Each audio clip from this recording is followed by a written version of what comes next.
up, guys? Thanks so much for clicking on the video. My name is Leah, and let's have a little chitty chat. A little chitty chat, okay?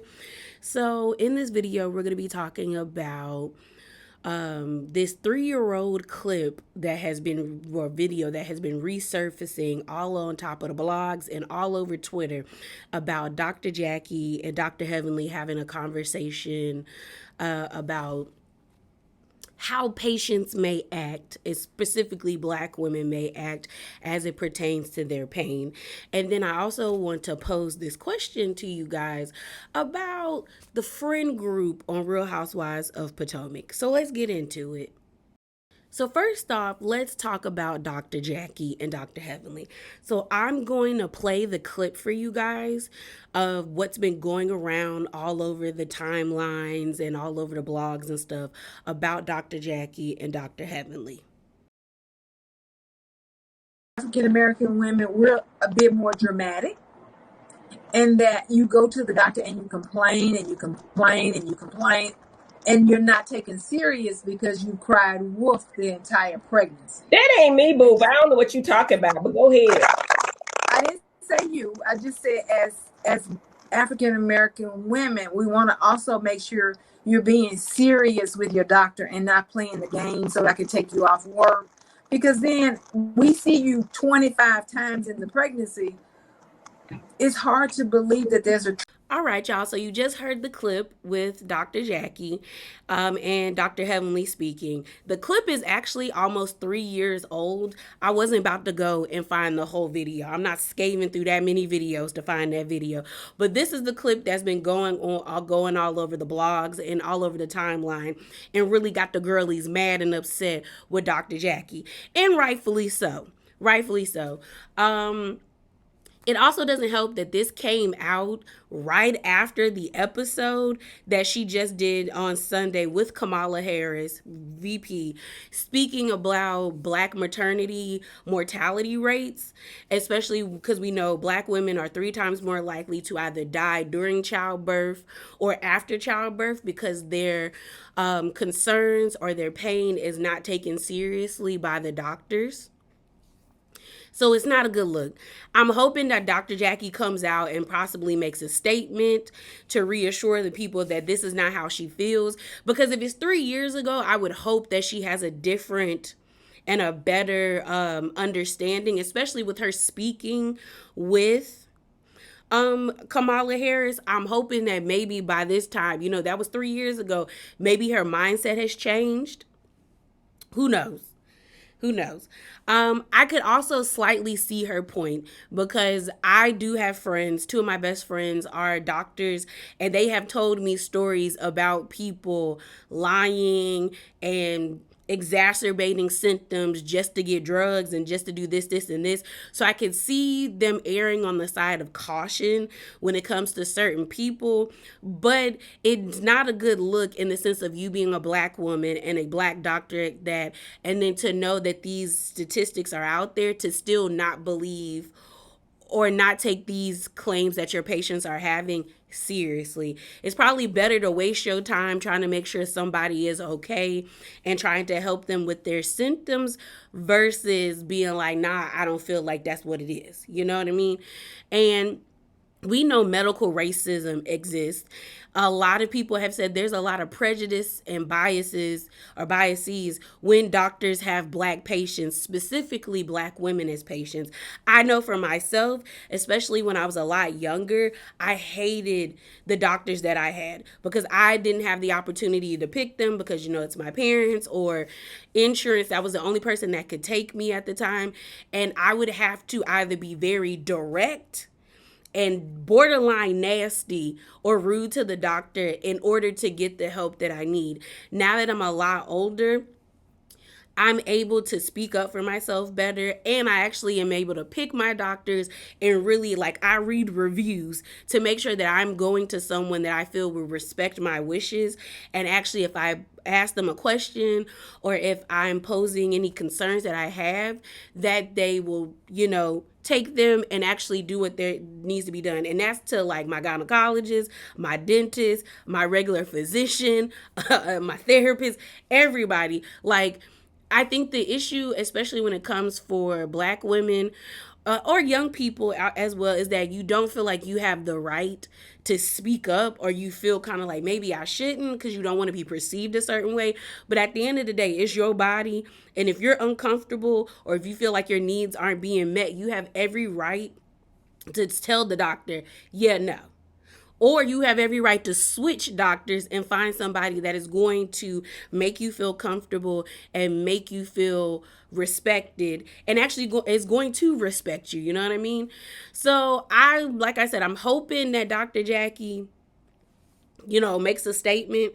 Now we know when this was coming out, Buffy was gonna be on Dr. Jackie's neck. And y'all, I don't like Buffy. That's one reality star that I can say confidently I do not like her.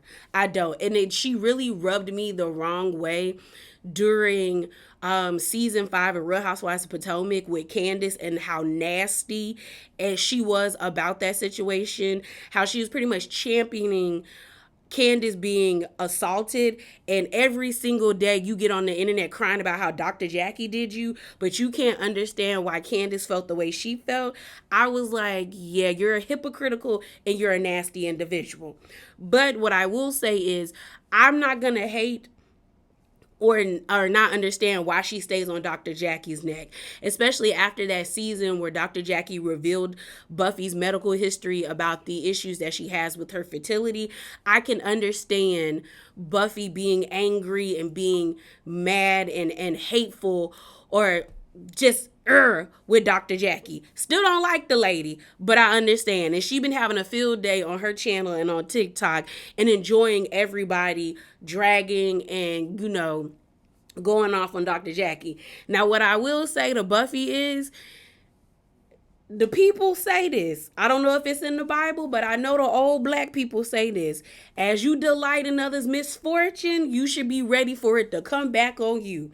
Now, I can understand, cheesing and being happy that the girls is getting on her, because she deserves to be gotten on, okay? Because that statement was very ignorant and disrespectful, especially to Black women as a whole and the community that she services. But I will say, girl, you can't keep putting that type of energy out there and not think it's gonna be reciprocated back to you. That's all I'm saying. So we gonna move on to Real Housewives of Potomac. All right, y'all. So I told you guys I had a question about Potomac that I wanted you guys to answer. And what brought this on is that there was a picture posted yesterday of a gift exchange, I guess, dinner or meetup that happened between not Candace, wrong people.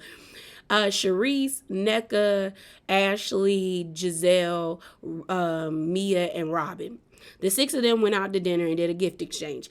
And the picture was met with mixed reviews. Some people thought it was cute, was like, ooh, look at the real friends of Potomac.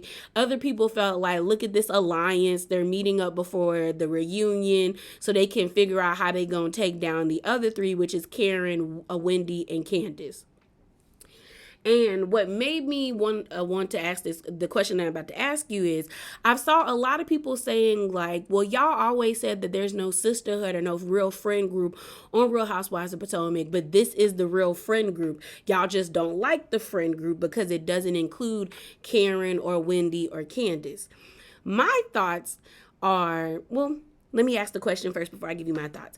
My question would be, would you be interested in watching a show with just those 6 ladies?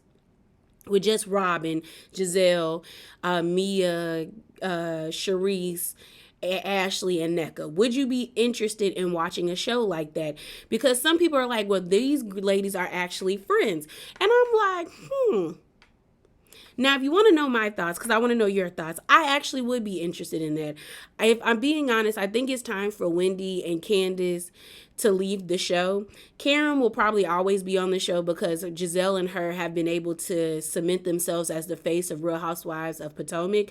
But I think it's time for I think it's really time for Candace to leave, because girl, what's the point of constantly being at odds and fighting with these women?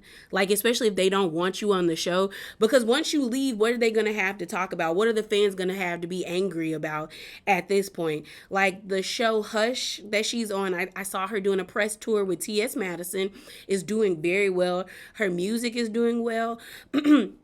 I feel like there are so many other reality shows that are definitely coming to like the DMV area that Candace could be on, that she could be a part of, that she could thrive on without being on Real Housewives of Potomac.